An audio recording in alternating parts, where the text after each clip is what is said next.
Hello दोस्तों, मेरा नाम है मच्छिंद्र माने। आप देख रहे हैं स्ट्रेंजर मरीनो। आज के वीडियो में देखेंगे रूल नंबर 8 का पार्ट 2। पार्ट 1 में हमने point number a b c d e तक देखा था और आज के वीडियो में देखेंगे पॉइंट नंबर एफ। तो पॉइंट नंबर एफ में 3 पॉइंट है, पॉइंट नंबर 1 2 3।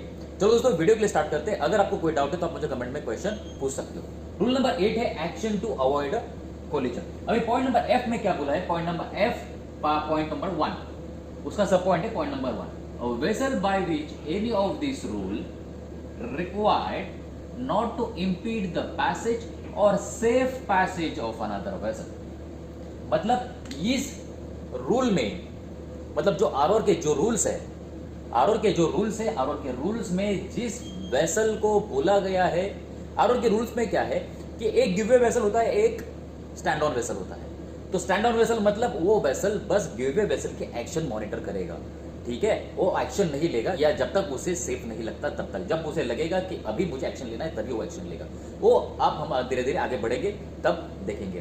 तो आरओआर के रूल में जिस वेसल को गिववे वेसल बोला है, गिववे वेसल मतलब स्टैंड ऑन वेसल से गिववे वेसल क्लियर रखेगा।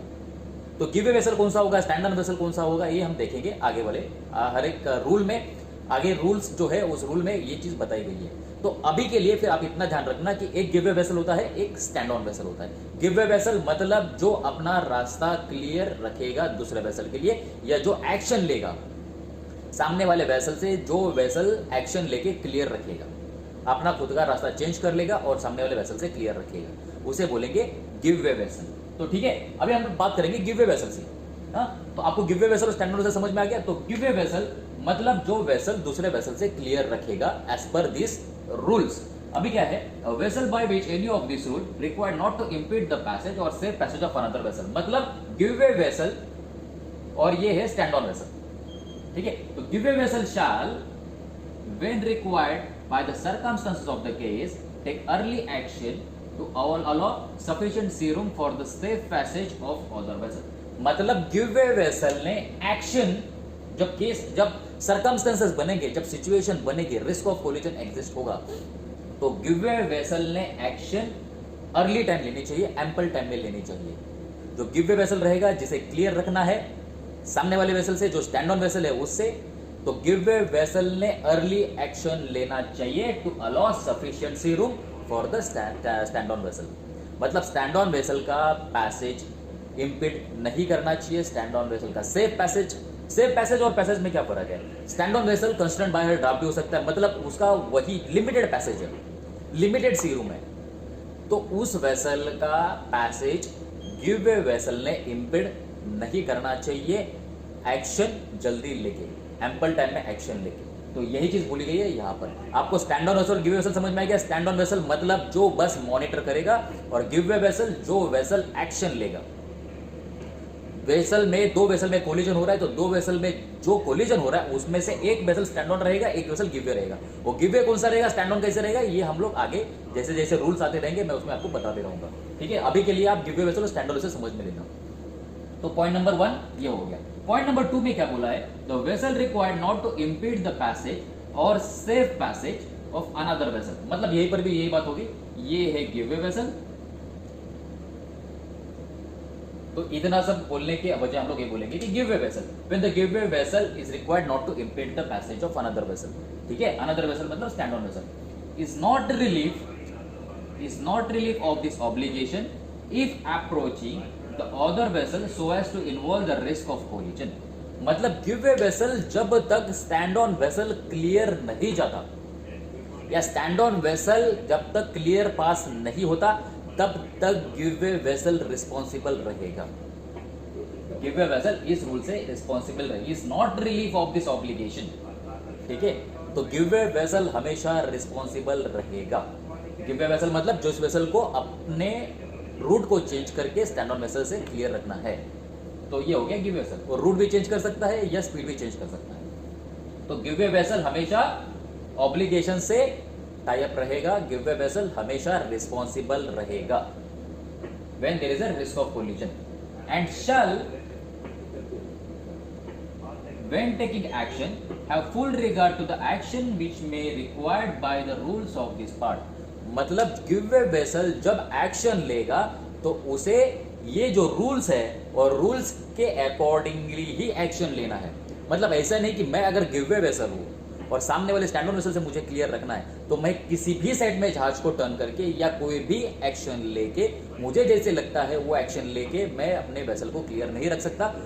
मैं जब एक्शन ले रहा हूं तो मुझे एक्शन लेते समय इस वेसल को, जो गिव वे वेसल है, उसे ये रूल्स को ध्यान में रखते हुए एक्शन लेना है। इस रूल्स में जो एक्शन बोले हैं आपको वही एक्शंस लेने हैं। आप कंफ्यूज्ड सामने वाले वेसल को नहीं कर सकते। ठीक है, तो जो रूल्स है, जब आप एक्शन ले रहे हो, जब केस एडमिट होगा, मतलब जब कोलिजन होने के चांसेस है, रिस्क ऑफ कोलिजन एग्जिस्ट हो रहा है, आप गिव वे वेसल है, तो आप जब एक्शन ले रहे हो तो आपको एक्शन लेते समय ये रूल्स का ध्यान रखना है कि रूल्स में कौन सा एक्शन बोला गया है। ठीक है, तो ये हो गया पॉइंट नंबर 2। पॉइंट नंबर 2 में क्या बोला है? गिव वे वेसल हमेशा रिस्पॉन्सिबल रहेगा और जब एक्शन लेना होगा तो इस रूल्स में, इस पार्ट में जो रूल्स बोले हैं उसी के अकॉर्डिंगली ही आपको एक्शन लेना है। तो ये हो गया पॉइंट 2। अभी पॉइंट नंबर 3 में क्या दिया है? The vessel passage of which is not to be impeded. मतलब जिस वेसल का पैसेज इम्पीड नहीं होना चाहिए था। मतलब ये कौन से वेसल की बात कर रहा है? ये स्टैंड ऑन वेसल की बात कर रहा है। गिव वे वेसल मतलब which not suppose to impede the passage of another vessel, ये हो गया गिव वे वेसल। और स्टैंड ऑन वेसल मतलब जिसका पैसेज इम्पीड नहीं होना चाहिए था, ये हो गया stand on vessel. The vessel passage of which is not to be impeded मतलब stand on vessel remains fully obliged to comply with the rules of this part when the two vessels approaching one another so as to involve the risk of collision। अब इसमें क्या बोला है? देखो, ROR का rules, ROR के rules जो बने हैं वो कोलिजन ना हो इसके लिए बने हैं। तो इसमें आरओआर के रूल्स में दोनों वेसल को रिस्पॉन्सिबल पकड़ा गया है, दोनों वेसल को रिस्पॉन्सिबल ठहराया गया है। यहां पर तो गिव वे वेसल तो रिस्पॉन्सिबल है, दैट इज ओके। लेकिन अगर गिव वे वेसल एक्शन नहीं लेता है या गिव वे वेसल अभी ऐसे पोजीशन में पहुंच गया कि गिव वे वेसल के अकेले के एक्शन लेने से आपका कोलिजन नहीं बचने वाला, तो स्टैंड ऑन वेसल को भी एक्शन लेना है। यही चीज यहां पर बोली गई। देखो, the vessel the passage of which is not to be impeded मतलब स्टैंड ऑन वेसल, एक सिंपल वर्ड में, remains fully obliged to comply with this rule मतलब वो भी इस रूल से कंप्लाई करने के लिए उसे ऑब्लिगेशंस लगाए गए, मतलब उसे भी इस रूल से कंप्लाई करना है। ऐसा नहीं कि मैं अगर स्टैंड ऑन वेसल हूं तो मुझे आंख बंद करके अपना नेविगेशन करना है, गिव वे वेसल अपना एक्शन लेके मेरे से क्लियर रहेगा, नहीं। आप भी ऑब्लाइज्ड हो, आप भी रिस्पॉन्सिबल हो। अगर आप स्टैंड ऑन वेसल भी हो तो आप भी इस रूल्स से, इस रूल में स्टैंड ऑन वेसल का भी आएगा। जैसे पार्ट बी का सेक्शन 2 पढ़ेंगे तो उसमें आपको मैं बताऊंगा कि स्टैंड ऑन वेसल को कौन सा एक्शन लेना है अगर गिव वे वेसल एक्शन नहीं लेता है तो। ठीक है, तो stand on vessel is also responsible as per this rules, तो उसे भी इस रूल से कंप्लाई रखना है। इस रूल्स में जो भी पार्ट्स है, जो रूल्स में जो बोला गया है उसे वो चीज कंप्लाई करनी है स्टैंड ऑन वेसल को भी। This part when the two vessels are approaching one another so as to involve the risk of collision मतलब जो स्टैंड ऑन वेसल और गिव वे वेसल जब एक दूसरे को अप्रोच कर रहे हैं और रिस्क ऑफ कोलिजन एग्जिस्ट हो रहा है, गिव वे वेसल ने एक्शन नहीं लिया या गिव वे वेसल इस पोजीशन पे पहुंच गया कि स्टैंड ऑन वेसल अभी क्लियर नहीं हो सकता अकेले गिव वे वेसल के एक्शन से। मतलब गिव वे वेसल अभी इस पोजीशन पे है, आपकी ये अभी सिचुएशन ऐसी है कि गिव वे वेसल के अकेले के एक्शन लेने से आप क्लियर नहीं जाओगे, आपका कोलिजन होगा, तो स्टैंड ऑन वेसल को भी एक्शन लेना है एज पर दिस रूल्स। या अगर गिव वे वेसल एक्शन ही नहीं ले रहा है तो भी आपको स्टैंड ऑन वेसल को एक्शन लेना है। ये सारे आते हैं अंडर रिस्पॉन्सिबिलिटी।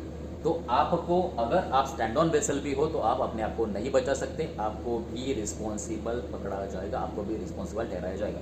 तो ये हो गया पार्ट एफ के रूल, पॉइंट एफ के पॉइंट नंबर 1, 2, 3। चलो दोस्तों, मिलते हैं नेक्स्ट वीडियो में। अगर आपको इसमें कोई डाउट है तो आप मुझे कमेंट्स में क्वेश्चन पूछ सकते हो। अगर आपको वीडियो अच्छा लगा तो वीडियो को लाइक करो और चैनल को प्लीज सब्सक्राइब करो।